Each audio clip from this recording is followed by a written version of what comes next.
องค์คณะภาคกระทรวงศึกษาธิการและกีฬา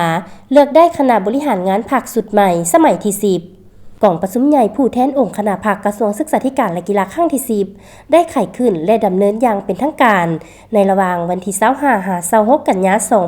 2025ที่ห้องประชุมใหญ่ห้องว่าการศูนย์กลางภาคภายใต้การเป็นประธานของสหายห้องศาสตราจารย์ปริญญาเอกทองสฤทธิ์มังนอเมฆเลขาธิการศูนย์กลางภาคเลขาคณะบริหารงานภาครัฐมนตรีกระทรวงศึกษาธิการและกีฬาให้เกียรติเข้าร่วมของสหายศาสตราจารย์ปริญญาเอกกีแก้วไขคำพิทูลกรรมการกรมการเมืองศูนย์กลางภาครองนายกรัฐมนตรีแห่งสาธารณรัฐประชาธิปไตยประชาชนลาวและสหายปริญญาเอกวิไลวงศ์บุตรดาคำกรรมการศูนย์กลางภาคห้องหัวหน้าคณะจัดตั้งศูนย์กลางภาคกองประชุมใหญ่ครั้งนี้มีผู้แทนสมบูรณ์จำนวน368สหายหญิง110สหายที่เป็นตัวแทนให้สมาชิกภาคแขนงการศึกษาวิทยาศาสตร์และกีฬาทั่วประเทศเข้าร่วมในวาระกองประชุมใหญ่ครั้งนี้บรรดาผู้แทนองค์คณะภาคกระทรวงศึกษาธิการและกีฬาได้พร้อมกันใช้สิทธิประชาธิปไตยปอนบัตรเลือกตั้งและห้ามห้องเอาคณะบริหารงานภาคกระทรวงศึกษาธิการและกีฬาสมัยที่10โดยสอดคล้องกับมาตรฐานและเงื่อนไขที่ได้กำหนดไว้ซึ่งประกอบด้วยผู้เก่าผู้ใหม่หุ่นอาวุโสหุ่นกลางและหุ่นหนุ่มเพศเผ่าและกลุ่มทุกของเขตมีผู้ลงสมัครทั้งหมด28สหายเลือกได้จำนวน23สหายหญิง6สหายประกอบมีสหายห้องศาสตราจารย์ปริญญาเอกทองสฤทธิ์มังนอเมฆสหายปริญญาเอกนังดาลวรกิตติพันธ์สหายกิ่งมโนพรหมมหาไสย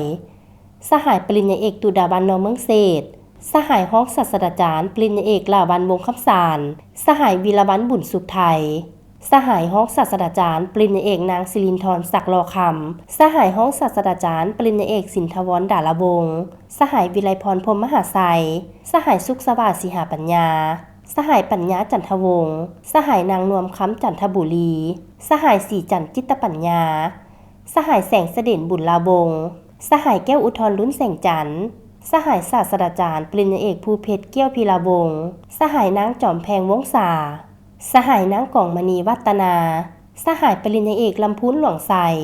สหายปริญญาเอกจันทวงศ์ปัญญาศิริสหายห้องศาสตราจารย์ปริญญาเอกนางวันแสงจุลมณีสหายปริญญาเอกวงเพชรอุดมฤทธิ์และสหายห้องศาสตราจารย์ปริญญาเอกไกรสอนเพ่งโสภาเป็นเอกสารทำห้องเอาเลขาห้องเลขาคณะภาคและเลือกเอาประธานห้องประธานคณะกวดกาภาคโดยเลือกได้คณะประจำภาค7สหายเป็นหญิง1สหายคือ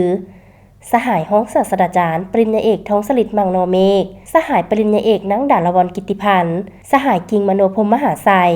สหายห้องศาสตราจารย์ปริญญาเอกลาวันวงศ์คำสารสหายห้องศาสตราจารย์ปริญญาเอกสินทวรดาลวงศ์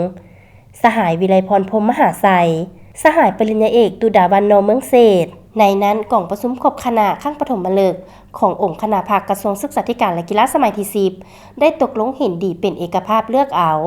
สหายห้องศาสตราจารย์ปริญญาเอกทองสฤทธิ์มังนอเมฆเป็นเลขาคณะบริหารงานภาคกระทรวงศึกษาธิการและกีฬาสมัยที่10สหายปริญญาเอกนังดาลวรกิตติพันธ์เป็นรองเลขาคณะบริหารงานภาคสหายห้องศาสตราจารย์ปริญญาเอกสินทวรดาลวงศ์เป็นประธานคณะกวดกาภาคและได้เลือกเอาสหายปริญญาเอกจันทวงศ์ปัญญาศิริสหายคำแสนสัญญวงศ์สหายทองสุกแก้วมณีและสหายเวียงทองพลทจักรเป็นรองประธานคณะกวดกาภาคพร้อมกันนี้บรรดาผู้แทนองค์คณะภาคยังได้พร้อมกันใช้สิทธิประชาธิปไตยปอนบัตรเลือกเอาผู้แทนสมบูรณ์เข้าร่วมกองประชุมใหญ่ครั้งที่12ของพรรคประชาชนปฏิวัติลาวโดยเลือกได้15สหายหญิง13สหาย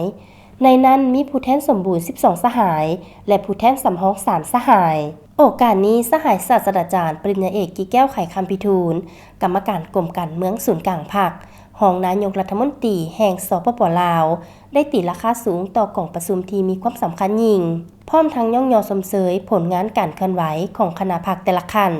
สมาชิกภาคและมหาชนทุกสหายที่ได้ประกอบส่วนอย่างตั้งหน้าและแข่งแหงในภารกิจการพัฒนาการศึกษาก่อสร้างทรัพยากรมนุษย์เวียกงานวิทยาศาสตร์และการกีฬาของประเทศพร้อมทั้งมีทิศชี้นำต่อคณะภาคสุดใหม่และต่อทิศทางรวมในการพัฒนาเวียกงานการศึกษา